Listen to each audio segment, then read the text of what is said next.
News 19 और आज का मतदाता टीवी में पुनः आपका स्वागत है। हमारे बीच इस वक्त रवि तुषार जी हैं और रवि तुषार जी का परिचय काफ़ी बड़ा है। आप एक बहुत अच्छे निर्देशक हैं, एक बहुत अच्छे सामाजिक व्यक्ति हैं और बहुत उम्दा कलाकार हैं। इसके साथ साथ ये शिक्षा के क्षेत्र में भी बहुत रुचि रखते हैं और उसको ध्यान में रखते हुए एक मध्यम वर्गीय विद्यार्थियों को, बच्चों के भविष्य को उज्जवल बनाने के लिए इन्होंने एक स्कूल भी खोला है और उस स्कूल का मुख्य उद्देश्य यही है कि सभी विद्यार्थियों को अच्छी शिक्षा दी जाए। और रवि तुषार जी, आपका स्वागत है। धन्यवाद। रवि जी, हमने जो आपके बारे में बताया वो कम बताया, लेकिन इससे भी ज़्यादा आप काम कर रहे हैं। नहीं नहीं, ऐसी बात नहीं है, आपने ज़्यादा बता दिया है। नहीं नहीं, असल सवाल ये है कि एक समाचार पत्र है हिंदी दैनिक आज का मतदाता, उसके आप राजनीतिक विश्लेषक भी हैं। तो मैं चाहूँगा कि इसमें राजनीतिक जो सरगर्मियाँ चल रही हैं, सबसे ज़्यादा थोड़ा सा भारतीय जनता पार्टी पे आपसे बातचीत की जाए कि जो बीजेपी है उसकी जो ध्रुवीकरण होती है वो मोदी पे होती है। तो मोदी की जो शख्सियत है वो देश को कौन सी दिशा दे रही है? देखिए, ये एक राजनीतिक मामला है जी। और सब अपने अपने सत्ता के लिए ये लड़ाई कर रहे हैं। बीजेपी का अपना स्टाइल है, कांग्रेस का अपना स्टाइल है, सपा और बसपा इस समय बिल्कुल, मतलब योगी जी जब से आए हैं उनको बिल्कुल ख़त्म सा कर दिया है। मोदी जी राष्ट्र के नेता है, लेकिन बीजेपी के लिए एक अच्छी बात यह है कि उन्होंने उत्तर प्रदेश में एक योगी जी को प्रकट कर दिया है जो कांग्रेस नहीं कर पाई। कांग्रेस आज भी घूम फिर के फिर वही राहुल गांधी उन्हीं के इर्द गिर्द है। तो अभी उनकी यात्रा चल रही है, भारत जोड़ो यात्रा। वो क्या है? वो भारत जोड़ो नहीं, वो कांग्रेस के सारे लोगों को जोड़ने की उनकी एक प्रक्रिया है। सर, हम कांग्रेस में बाद में आएंगे। मैं मोदी जी की योजनाएं हैं वो देश उसको एक्सेप्ट तो कर लेता है क्योंकि उनको बहुत अच्छा मानता है, लेकिन देश का विकास जो है मोदी जी की योजनाओं से किस दिशा में जा रहा है, ये मैं पूछना चाह रहा हूँ। योजनाएं तो उन्होंने बहुत सारी शुरू की और उसमें बहुत सारे गरीबों को फ़ायदा भी हो रहा है। अब जैसे उन्होंने फिर अनाज वाले में अब फिर बढ़ा दिया, 1 साल एक्सटेंशन कर दिया है। यहाँ पास पास देखेंगे कि उन्होंने जो गरीबों के लिए मकान का किया है या शौचालय का किया था, एक तो ये हो गया। आम पब्लिक को ये नहीं पता कि डॉलर या रुपया कहाँ जा रहा है, जीडीपी क्या है। उन्हें सिर्फ ये दिखता है कि हमारी ज़रूरतें कैसे पूरी हो रही है, और जिसने भी इस नब्ज़ को पकड़ लिया पब्लिक उसके साथ है। अब दुनिया देखिए, दिल्ली में केजरीवाल जी पे कुछ भी आरोप लगाते रहे, लेकिन उन्होंने पब्लिक की एक नब्ज़ पकड़ रखी है।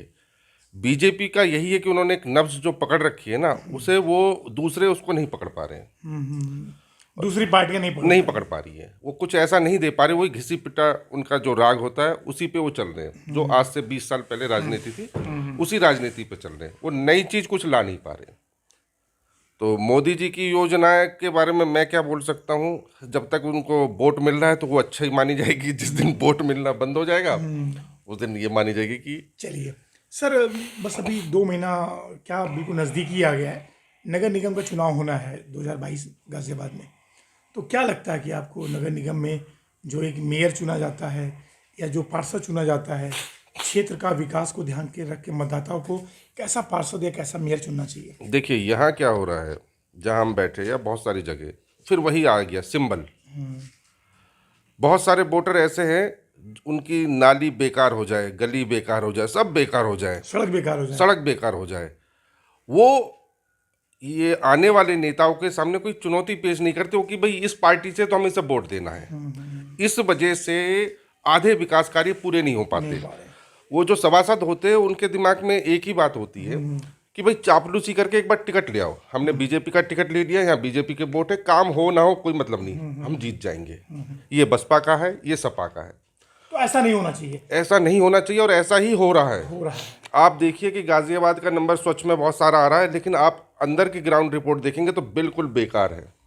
हमें ले दे के क्या राजनगर दिखा दिया जाता है, कविनगर दिखा दिया जाता है। आप विजयनगर की गलियों में देखिए, आप बागू में जाइए, आप भीमनगर जाइए, आप सिद्धार्थ विहार जाइए, आप संजवान नगर जाइए, वहाँ देखिए बिल्कुल ऐसा लगता है कि यहाँ इंसान रह ही नहीं रहे।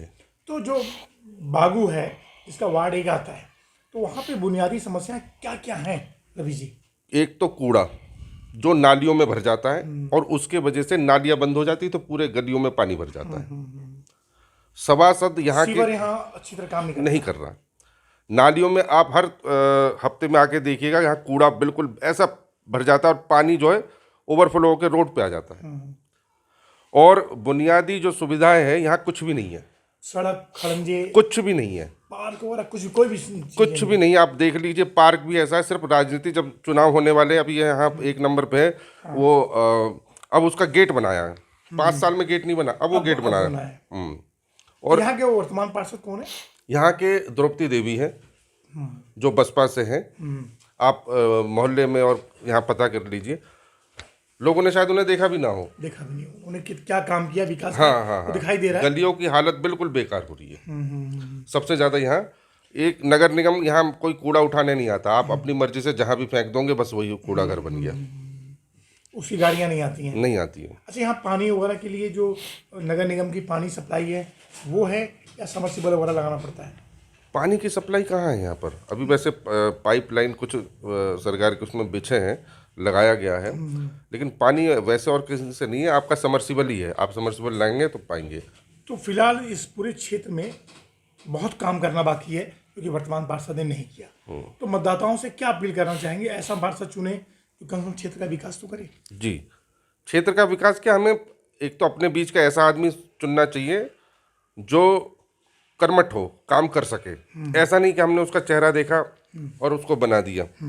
हमें ऐसा आदमी चुनना चाहिए जिसको ये पता हो कि कौन सी गली कहाँ है, कहाँ पर क्या समस्या है, ना कि हम खाली चुनाव चिन्ह देख के उसको वोट दे दें।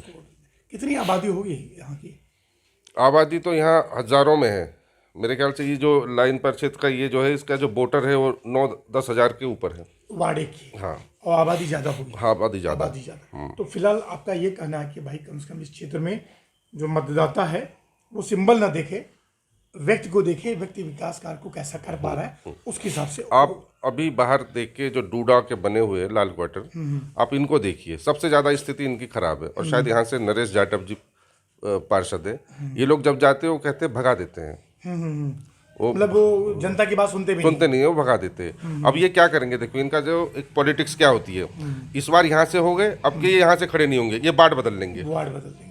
अब जैसे राजनीति इस हिसाब से करते हाँ, हैं। अब ये क्या, यहाँ से हटके भाई पैसा कमा लिया, जान पहचान कमा लिया, अब ये दूसरे वार्ड में चले जाएंगे, फिर उसका नाश करेंगे, फिर तीसरे में जाएंगे। तीसरे में आएंगे। तो इसी हिसाब से अपनी रोटी सेकते रहेंगे और जनता बेचारी मरती रहेगी। मरती रहेगी। अच्छा चलिए, एक बात और, अब तो जनता के लिए आपने बोल ही दिया कि सिंबल के साथ साथ वो व्यक्ति को भी देखें। व्यक्ति को देखें। दूसरी बात ही, जो मेयर हमारा पूरे गाजियाबाद का होता है, कहा गया था कि हमारा गाजियाबाद स्मार्ट सिटी की दौड़ में शामिल होगा, लेकिन स्मार्ट सिटी की दौड़ में वो शामिल हो नहीं पाया। तो गाजियाबाद का मेयर कैसा होना चाहिए? देखिए, जो बात मैं सभासद के लिए कह रहा हूँ वैसे ही मैं मेयर के लिए कहूँगा। गाजियाबाद की सीट जो है वो बीजेपी की पक्की है। तो यहाँ के आदमी कोई मतलब सोच बना के नहीं आता, या कोई कि हमें गाजियाबाद में ये चीज़ करना है, ऐसा कुछ सोच के नहीं आता। वो सिर्फ ये सोच के आता कैसे भी करके जुगाड़ लग के बस बीजेपी की टिकट बीजेपी का टिकट मिल जाए और हम विकास कार्य उसके दिमाग में नहीं है। हाँ, हम मेयर बन जाएंगे। वरना इतने आप देख रहे, इससे पिछले भी, उससे पिछले भी, उससे पिछले भी, ये सारे बीजेपी के थे। लेकिन कार्य के क्षेत्र में गाजियाबाद कहाँ है, आप देख लीजिए। बिल्कुल बिल्कुल, जो केवल बात कही गई वो हकीकत में सामने नहीं आई। और मैं एक बात और कहूँगा कि आप जाके देख लीजिए कि और पार्टियों के लोग या और भी, उनको मतलब मेयर के टिकट में इतना इंटरेस्ट नहीं होता है, बस वो चाहते हैं कि चुपचाप मिल जाए टिकट। लेकिन बीजेपी के लिए सबसे ज्यादा मारामारी है, क्योंकि उनको पता है ये टिकट मिलेगा तो हम जीत जाएंगे और विकास कार्य से मेरा कोई मतलब नहीं है। हाँ। चलिए सर, दो बातें और करते हैं आपसे, तो उसके बाद फिर मैं आपकी व्यक्तिगत बातों पे आ जाऊंगा।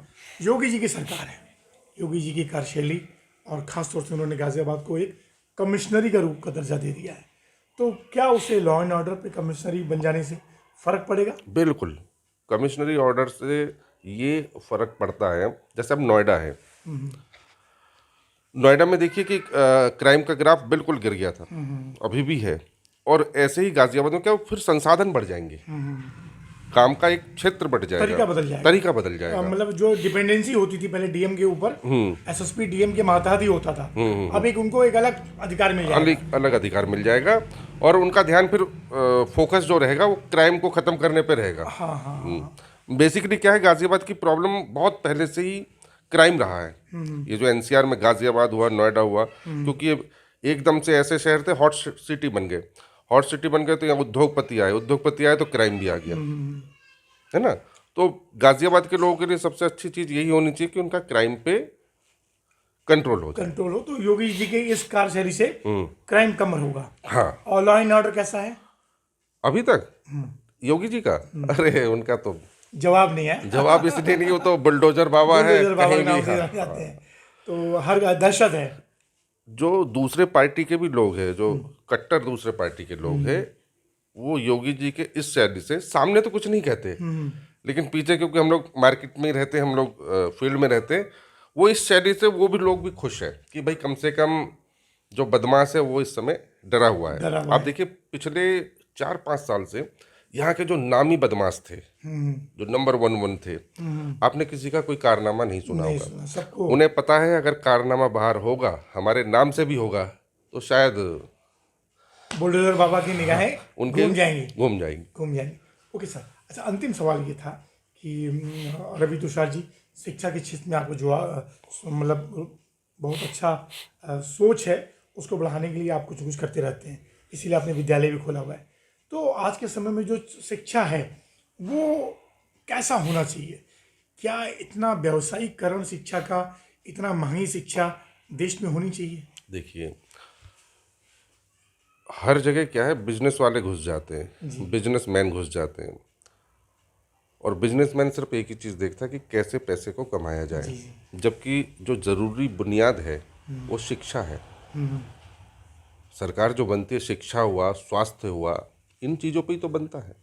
और शिक्षा के क्षेत्र में ये, भविष्य भाई, बच्चे देश के भविष्य। हाँ, इस शिक्षा के क्षेत्र में आप एक चीज़ देख लीजिए कि जितने बड़े अधिकारी हैं, क्या किसी का कोई भी बच्चा सरकारी स्कूल में पढ़ रहा है? तो बस शिक्षा की यही हालत है। जिस दिन उनके बच्चे उस स्कूल में जाएंगे तो शायद प्राइवेट विद्यालय जो है वो अपने एक उस स्थिति पे आ जाएंगे कि किसी का शोषण नहीं कर सकते। किसी का शोषण नहीं करेंगे।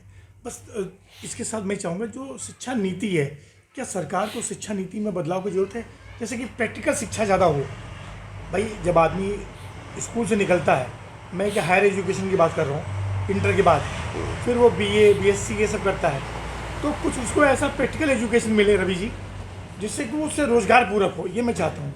ऐसा है, ये जो शिक्षा नीति थी, ये सिर्फ आदमी का समय खराब करने की नीति थी अब तक। जो अभी तक भाई आपने 12वीं किया, फिर उसके बाद ग्रेजुएशन ग्रेजुएशन किया, फिर सोचेंगे हमें करना क्या है। करना क्या है। तो तब तक देसी जो लोग होते थे अपने बच्चे के, भाई अब बहुत पढ़ाई कर, जब ब्याह कर ले, तो उसका टारगेट खत्म हो गया। खत्म हो गया। कायदे से बच्चे को 8वीं के बाद ही, 8वीं से पहले उसे सोच लेना चाहिए बच्चे को कि उसे बनना किस क्या दिशा है। में हमें प्रैक्टिकल जाना है। हाँ, और उस हिसाब से उसको लेके चलना चाहिए था, जो हमारे देश में नहीं था। अब शायद हाँ, तब्दीली की गई है। हाँ, नए नीति जो आई है उसमें शायद ये कि भाई हमें प्रोफेशनल एजुकेशन चाहिए। इससे बच्चे को पढ़ाई के बाद नौकरी की जरूरत ना पड़े, नौकरी उसके घर पे आके वेट करे। जी जी जी। अंतिम सवाल रवि जी, अब देश जो है कोरोना की चपेट में, शायद टीवी पंडितों का कहना है कि दोबारा आ सकता है, तो क्या सुरक्षा के उपाय होने चाहिए?